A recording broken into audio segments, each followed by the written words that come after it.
So I got my procedure done on, I think like October 26, 2020. So it's been like 5 months. I've like wanted a nose job my whole life practically.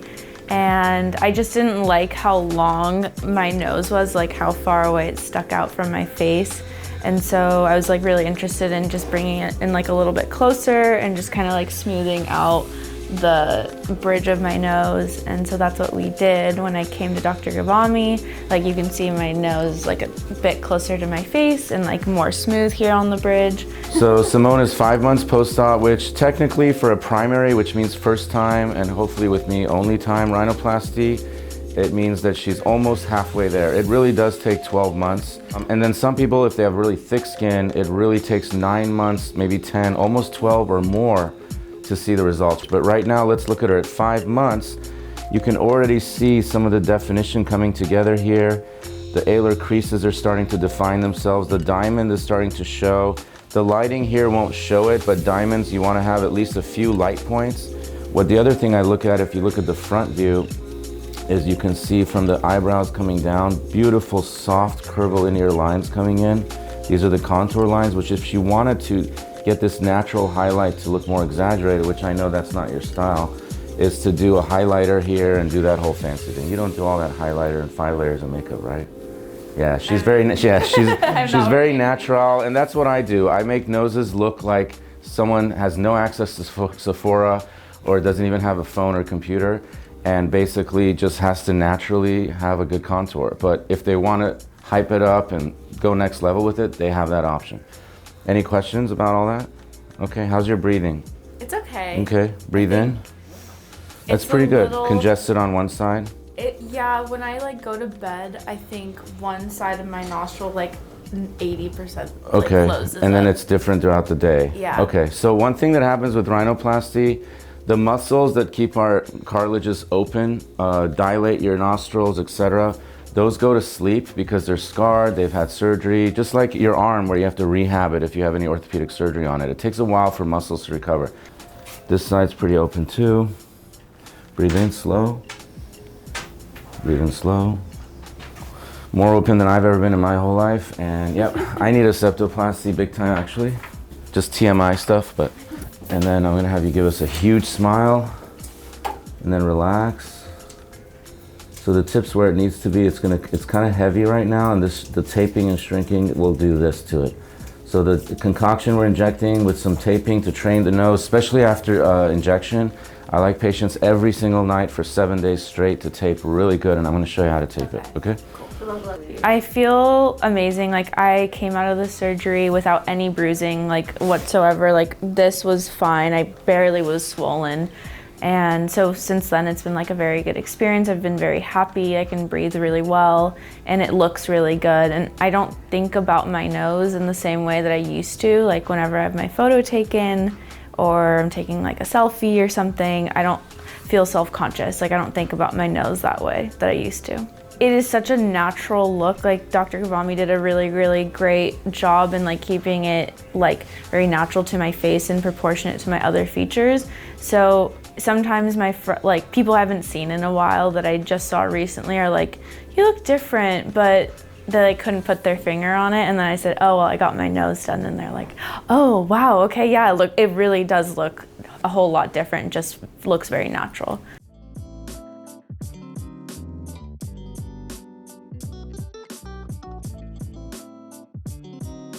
I have worked out for years and haven't been able to get rid of my little muffin top, and I don't want to be wasteful, so hopefully he can make my waist tiny and my booty bigger.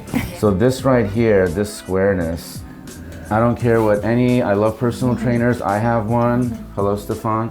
The thing is, you cannot, as a personal trainer, tell someone this is gonna come in and get snatched, and this is gonna grow, and this is gonna grow at the same time. It just doesn't happen. The glute's about 4 to 5 centimeters each, the muscle.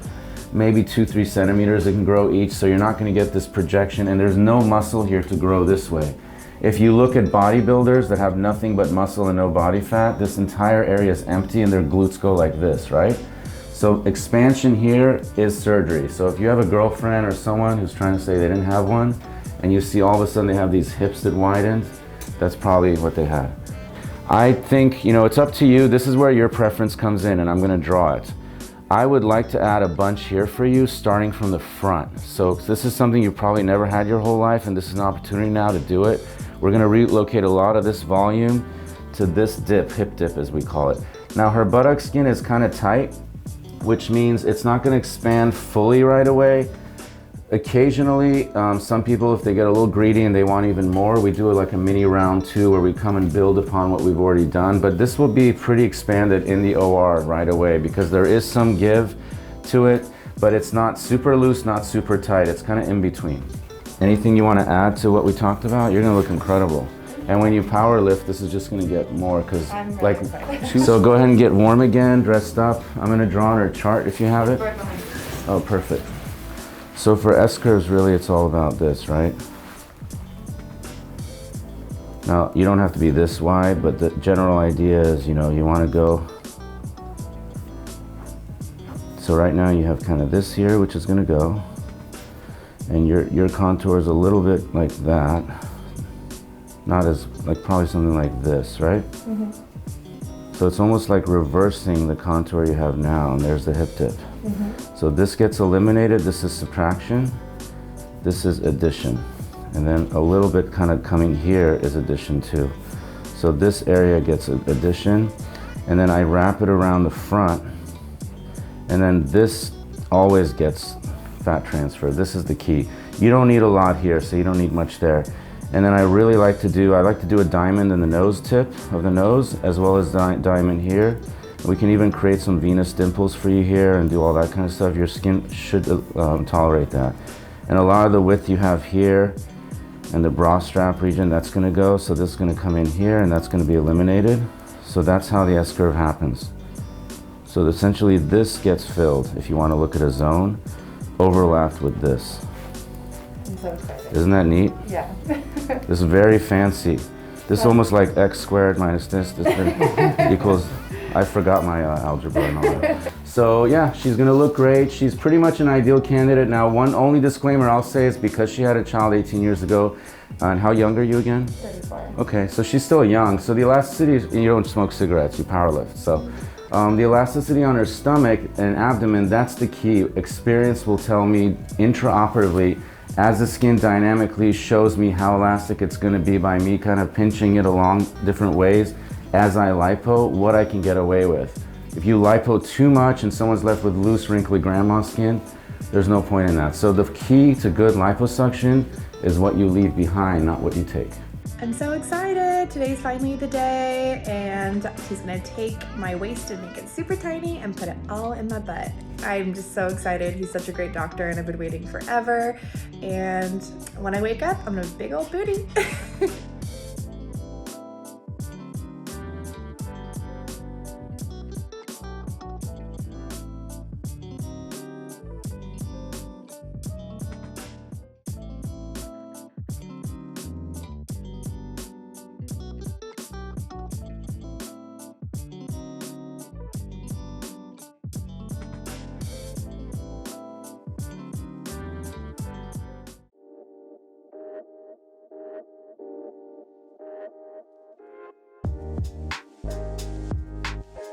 Hi, my name is Luke. I'm 30 years old and I work here in Los Angeles as a designer and stylist and a set decorator. I feel like as I got older, I felt like my nose kind of grew with me. I was really introduced to it by my friend Chami, who works for Dr. Ghavami, and she told me about a non-surgical procedure. Granted, I thought it was gonna be a lot more laborious, a lot of procedures and like work to do, but he was practically done in exactly about like no less than 10 minutes. So let's take a look. So yeah, what we can do, we'll talk about how it looks now, and the key with him is to really show that profile, to show the improvement in projection, because one of the key areas that I added the filler. He gave me fat. Take some more. You know, when someone has a tip that's kind of closer to the face and doesn't have support, now he has a little support because I created a pedestal of filler under here to project him forward. So now that he's expanded forward a little bit, is it still a little sore? No, not anymore. So what he would require if you wanted extra, and you kind of do like what I call a booster filler, he can actually get a little extra added, so he would do a second syringe of filler. So from here to here would get a little augmentation, and then this would come forward. But I think if we really look closely at the side-by-sides, the improvement is phenomenal. So you can see how the contour lines are just a little what we call washed out. So it kind of just all blends in. And then let's look at his profile. So this is a little more convex, etc. So honestly, when you're ready for it, we could do a second syringe and just get you that increased power. But it looks so natural. Did anyone notice? Yeah. They the did? First 2-3 days, and then suddenly, like, the shininess kind of got away. Yeah. And I kept taking photos of it, and I was like, okay. Yeah, it's yeah. really there. With one syringe, we got a lot done. But honestly, everybody always thinks about number of syringes. It's not about number of syringes. You can, if you're an expert and you understand anatomy, I could put 5 syringes in his nose and it would still look natural. It's where you put it, how you inject, different areas you put any filler in. Same for the face. People come in and they're like, I just want 1 or 2 because I want it to look natural. It all depends on what you require and the techniques used. If you ever want to take that leap to the Rhino one, because it's closed and we're not doing so much and borrowing cartilage from elsewhere, you should probably be able to go back to work like at 7 to 10 days. Where would you get Or even sooner, from inside the nose. Yeah, so that's what I'm saying. Oh, from my inside. I didn't have to go anywhere else. No, that's excessive. You don't need all that. Yeah, okay?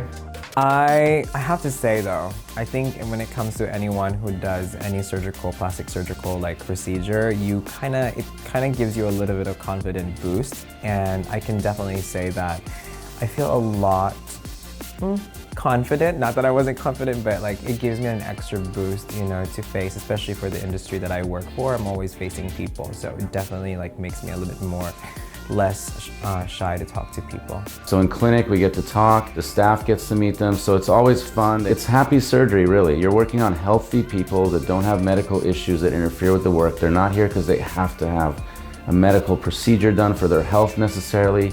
It's an enhancement of their lifestyle and how they feel about themselves and how they visually present themselves to their work, family, friends, and career and life. You know, all these things make clinic really exciting.